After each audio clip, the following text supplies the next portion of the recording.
एक बार फिर से स्वागत है गुडसॉफ्ट एकेडमी के यूट्यूब चैनल पे। सी प्रोग्रामिंग के इस सीरीज़ में हम लोग बात करेंगे डेटा टाइप के बारे में।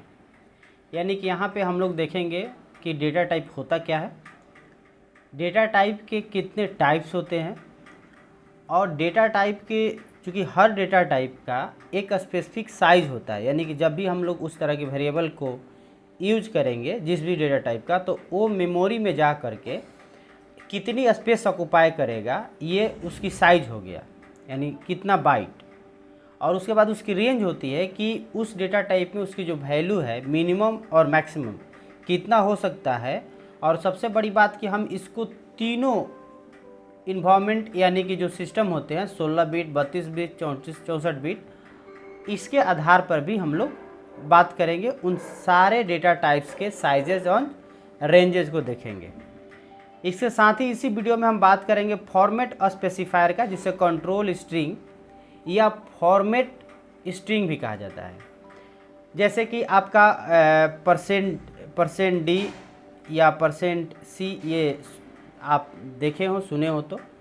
तो मूल रूप से हम लोग इस वीडियो में डेटा टाइप से रिलेटेड ये सारी चीज़ें, यानी कि मेनली डेटा टाइप होता क्या है, उसके प्रकार, उसके साइज, रेंज और फॉर्मेट उसकी क्या है, इस पर हम लोग बात करेंगे।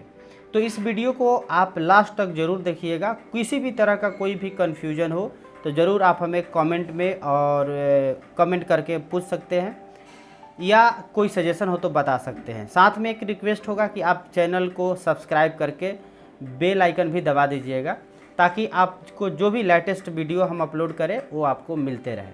तो चलते हैं। यदि आप इससे पहले वेरिएबल, कीवर्ड यानी कि आपका बेसिक एलिमेंट ऑफ सी के जो फर्स्ट पार्ट है वो नहीं देखे हैं, तो इसका जो पूरे प्ले लिस्ट का सी प्रोग्रामिंग का लिंक हम दे देंगे अपने डिस्क्रिप्शन में, और ऊपर आई बटन में भी मिल जाएगा, आप एक बार ज़रूर देख लेंगे। तो चलिए वीडियो को शुरू करते हैं और आगे बढ़ते हैं। तो सबसे पहले देखते हैं कि डेटा टाइप होता क्या है। तो डेटा टाइप को समझते हैं कि ये डेटा टाइप है क्या। तो data type are use to specify type of data. ये जो डेटा टाइप यूज होता है डेटा के टाइप को स्पेसिफाई करने के लिए, यानी कि सीधी भाषा में कहा जाए तो डेटा टाइप क्या है भाई, तो टाइप ऑफ डेटा, यानी कि डेटा के टाइप को बताने के लिए डेटा टाइप यूज किया जाता है, जो कि वेरिएबल कैन होल्ड, यानी कि जो वेरिएबल है वो किस प्रकार के वैल्यू को स्टोर करेगा। हम लोग इसके पिछले वीडियो में देख चुके हैं कांस्टेंट का प्रकार। तो कांस्टेंट जो वैल्यू होता है, कांस्टेंट क्या है, वो वैल्यू है, उसके प्रकार होते हैं, जिसमें हम लोग देखे हैं इंटीजर है या फ्लोट है या कैरेक्टर है, स्ट्रिंग है। आप यदि नहीं देखे हैं तो उसका प्लेलिस्ट में है वीडियो पड़ा हुआ, आप एक बार जा कर के ज़रूर देख लीजिएगा। तो उस वेरिएबल में वो जो वैल्यू यानी कांस्टेंट वो किस प्रकार का होगा, ये तय करता है, एक तरह से हम लोग डिफाइन करते हैं डेटा टाइप के द्वारा। डेटा टाइप जो सी है, C provide variety of data type, यानी कि सी में बहुत सारे डेटा टाइप होते हैं जिसकी अपनी गुण है, अपनी उसकी साइज़ की रिक्वायरमेंट है, जो कि हम लोग आगे देखेंगे। तो फिलहाल हम लोग बात कर लेते हैं डेटा टाइप के टाइप के बारे में। यानी डेटा टाइप के जो टाइप्स होते हैं बेसिक तौर पे देखा जाए तो प्रिमिटिव, डिराइव्ड और यूजर डिफाइन, यानी कि ये 3 प्रकार के आपके डेटा टाइप होते हैं। अब ये जो प्रिमिटिव होते हैं इसको आप कह सकते हैं कि बेसिक डेटा टाइप है। इसमें मूलतः 4 आते हैं, जैसे कि आपका कैरेक्टर हो गया, इंटीजर हो गया, फ्लोट हो गया, वॉइड हो गया। तो ये 4 जो है ये मूल रूप से है। और जब हम प्रोग्रामिंग करेंगे तो ये कैर जो है ये इसी तरह से लिखा जाएगा, इंटीजर के लिए इंट लिखा जाएगा, और उसके बाद फ्लोट होता है, और एक और होता है जो कि फ्लोट का ही पार्ट होता है, डबल, यानी कि उसमें भी आपका दशमलव वैल्यू वाला ही आता है, यानी कि रियल जो कांस्टेंट होते हैं उसके लिए यूज किया जाता है। वॉइड डेटा टाइप, वॉइड मतलब खाली होता है, कुछ नहीं होता है, तो वॉइड का मतलब ही नल हुआ, खाली, उसके लिए ये डेटा टाइप है। हालांकि इन तीनों और एक डबल ज़्यादातर हम लोग प्रोग्राम में यूज करेंगे। इसके बाद आ जाते हैं डिराइव्ड डेटा टाइप में।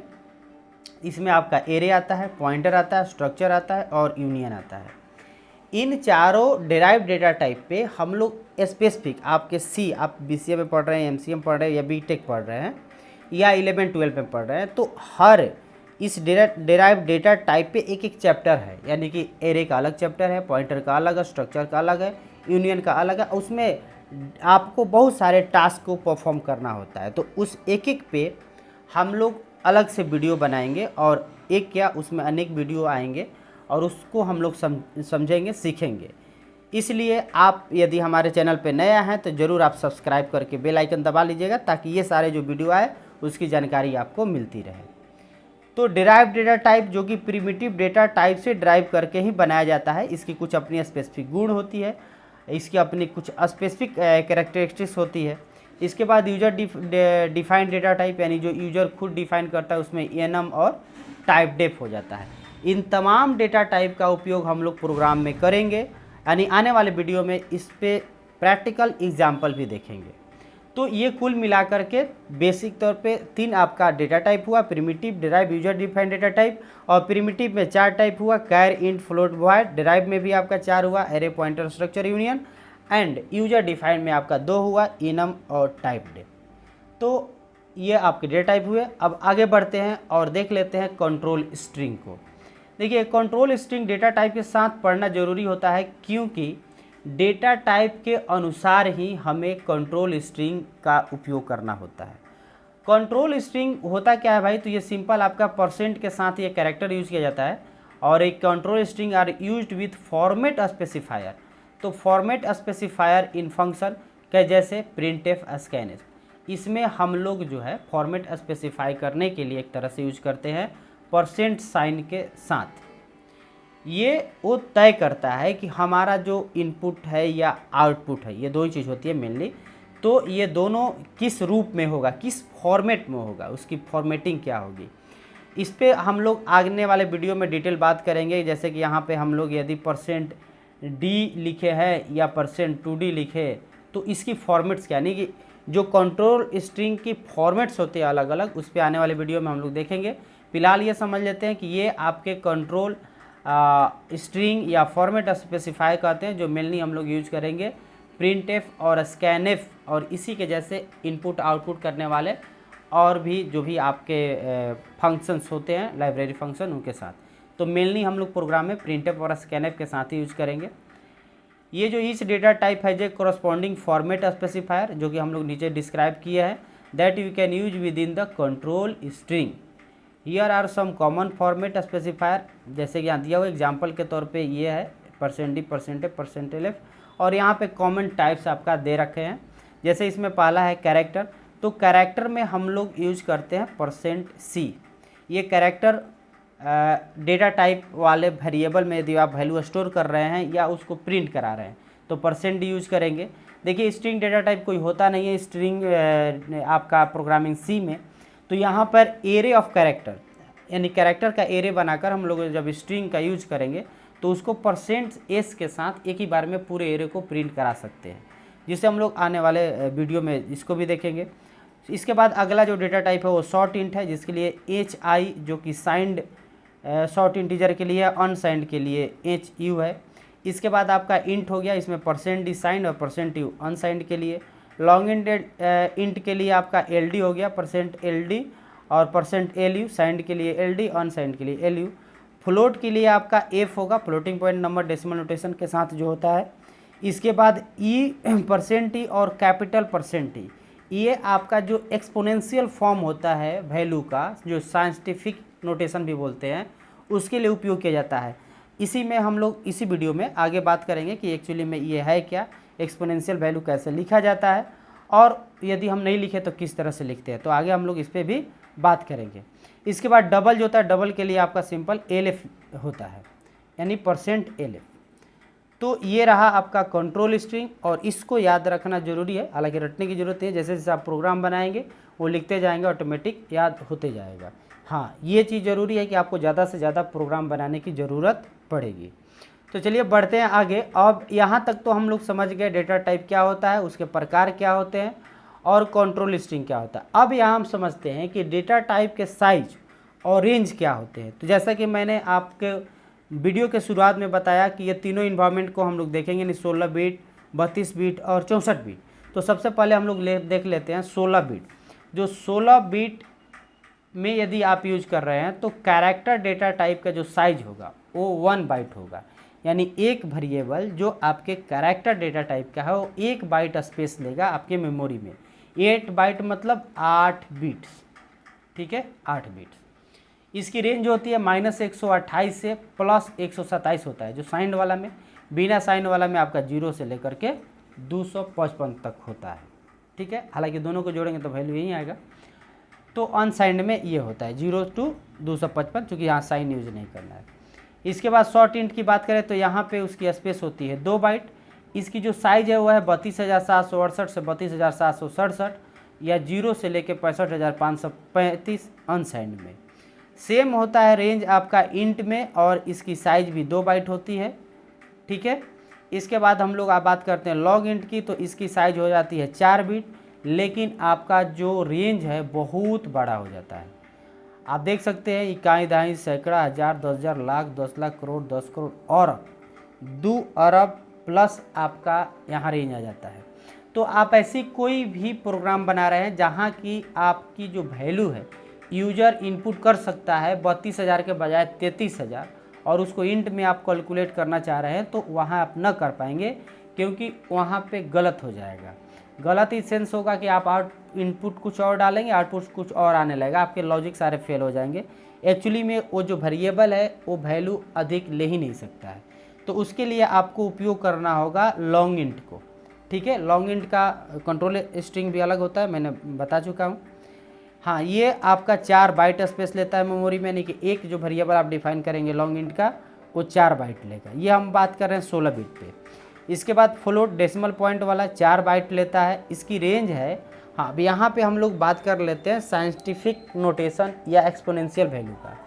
तो देखिए जो एक्सपोनेंशियल वैल्यू होता है, यहाँ पर दोनों अलग अलग इसलिए लिख दिए हैं, यानी कि जैसे ये लिखा हुआ है -3.4 × 10 और कैरेट साइन का मतलब होता है पावर। अब पावर में हो गया आपका 38, तो आप यहाँ से साइन हटा करके -38 यहाँ भी लिख सकते हैं। तो इस तरह से आपको बुक में भी कहीं मिल सकता है।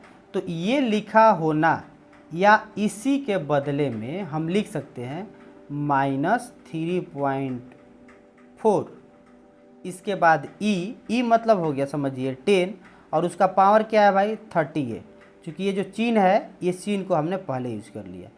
तो मेरे कहने का मतलब है कि ये दोनों सेम है। 3.14 × 10⁻38, या हम प्लस के लिए लिख सकते हैं 3.4 × 10⁻+38, ठीक है, जो कि लास्ट वैल्यू होता है। यहाँ पे आप इसको बोल रहे हैं हम लोग या तो आप एक्सपोनेंशियल में लिख सकते हैं, या साइंटिफिक जो होता है उस तरह से लिख सकते हैं, या पावर के रूप में भी लिख सकते हैं। तो ये तरीका है आपका वैल्यू लिखने का, जो कि हम लोग मतलब इसमें किसी तरह की कोई कन्फ्यूजन नहीं है। अब ये बहुत बड़ा वैल्यू होगा, आप समझ सकते हैं। पावर 38 का मतलब इस पर 38 0 गुना 3.4, तो ये बहुत बड़ी वैल्यू होती है। उसी तरह से आपके डबल में आए तो इसका साइज 4 बाइट है, और यहाँ पे हम लोग बात करें तो -1.7 इंटू, इसका मतलब हो जाएगा -1.7, सॉरी माइनस यहाँ से हटा देते हैं, तो यहाँ से माइनस नहीं रहेगा, तो हमारा 1.7 इंटू 10 के पावर -308, ये होता है डबल का। बहुत ही आसान हो जाता है। आप 38 है फ्लोट का, 308 है डबल का। तो ये 16 बिट इन्वॉल्वमेंट के लिए है। अब देखिए बहुत सारी चीज़ आपका मिलता जुलता मिलेगा। यदि 32 बिट में हम लोग बात करें तो यहाँ कैरेक्टर तो 1 बाइट ही है, इसमें कोई चेंजेज नहीं है। आपके रेंज में भी कोई चेंज नहीं है। शॉर्ट भी आपका सेम है, 2 बाइट है, रेंज में भी कोई चेंज नहीं है। लेकिन इंट में आपको चेंज देखने को मिला, यहाँ 4 बाइट हो गया। ये जो है आपका 4 बाइट स्पेस लेता है। बाकी जो रेंज है, ये जो लॉन्ग इंट वाला रेंज है वो आपके इंट में आ जाता है, 32 बिट वाले इन्वॉल्वमेंट में। उसी तरह से इसका जो अनसाइंड वाला भी रेंज चेंज हो जाता है। अब लॉन्ग इंट की बात करें तो लॉन्ग इंट 4 बाइट स्पेस लेगा और रेंज भी उसका आपका सेम रहेगा। फ्लोट की बात करें तो फ्लोट 4 बाइट ही रहेगा, जो पहले वाला है। हाँ, डबल का यहाँ साइज बढ़ जाएगा, यानी कि वो 8 बिट लेगा, रेंज आपका सेम रहेगा। तो ये आपका हुआ 32 बिट के लिए। इसके बाद अगला हम लोग बात करते हैं 16 बिट के लिए। तो 16 बिट में आपका कैरेक्टर जो है सो सेम है, 1 बाइट, रेंज भी सेम है। शॉर्ट इंट जो है वो आपका सेम है। ये शॉर्ट इंट आपका ये कह सकते हैं कि आप जो 32 बिट में देखे, जो 16 बिट में देखे, वो सेम आप 64 बिट में देख रहे हैं। इंट में आपका जो 32 बिट में था वही है, 64 बिट में भी 4 बाइट इसका स्पेस हो गया, रेंज आपका सेम है। लॉन्ग इंट में अब यहाँ ध्यान देंगे कि लॉन्ग इंट में बदलाव होता है और ये हो जाता है 8 बाइट और इसके रेंज भी बदल जाते हैं, रेंज बहुत बड़ा हो जाता है अरबों खरबों में। इसके बाद आ जाते हैं फ्लोट में, तो फ्लोट आपका 4 बाइट है, रेंज आपका सेम है, और डबल में 8 बाइट हो गया और डबल आपका ये रेंज तो सेम है। हालांकि पिछले यानी 32 में भी आपका 8 ही था और 64 में भी 8 है। तो उम्मीद है कि ये वीडियो जो है आपको समझ में आ गया होगा कि मेनली हम लोग किस प्रकार से डेटा टाइप का चुनाव करेंगे, जो हमको किस तरह के प्रोग्राम में या जो हम प्रोग्राम लिख रहे हैं उसमें कितने रेंज का डेटा इनपुट यूजर कर सकता है, उसी के हिसाब से हम लोग डेटा टाइप का उपयोग करते हैं।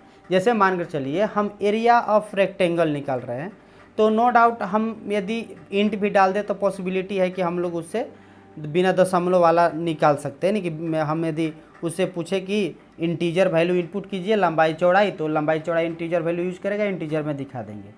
लेकिन आपको यदि सर्किल का एरिया निकालना हो, कोन का एरिया निकालना हो या सिलेंडर का एरिया निकालना हो, उसमें तो 3.14 आएगा ही आएगा, यानी दशमलव वाला आएगा ही आएगा। तो उस स्थिति में वैसे जगह हमें फ्लोट और डबल का उपयोग करना चाहिए। इसके अलावा जो बाकी जो देख रहे हैं इंट लॉन्ग इंट, तो ये आपके रेंज के हिसाब से आपके प्रोग्राम में कितनी बड़ी वैल्यू होगा या छोटी वैल्यू होगा, उस हिसाब से आप ये तय करेंगे। तो उम्मीद है कि ये जो डेटा टाइप का कंसेप्ट है ये आप समझ गए होंगे। डेटा टाइप होता क्या है, डेटा टाइप के प्रकार क्या है, उसके रेंज या साइजेस क्या है, और एक इम्पॉर्टेंट चीज़ हम लोग जाने कंट्रोल स्ट्रिंग के बारे में। तो इस वीडियो में इतना ही, मिलते हैं अगले वीडियो में। तब तक ये वीडियो आपको पसंद आया, समझ में आया तो ज़रूर आप इसे लाइक कर दें। आपके पास यदि कोई डाउट, क्वेश्चन या सजेशन हो तो उसे कमेंट बॉक्स में हमें बताएं, ताकि हमें पता चले कि हमारे इस वीडियो से कितने लोग समझ पा रहे हैं या क्या इम्प्रूवमेंट करने की ज़रूरत है। और यदि पहली बार चैनल पर आए हैं तो ज़रूर लाइक करके बेल आइकन दबा कर जाइएगा। धन्यवाद।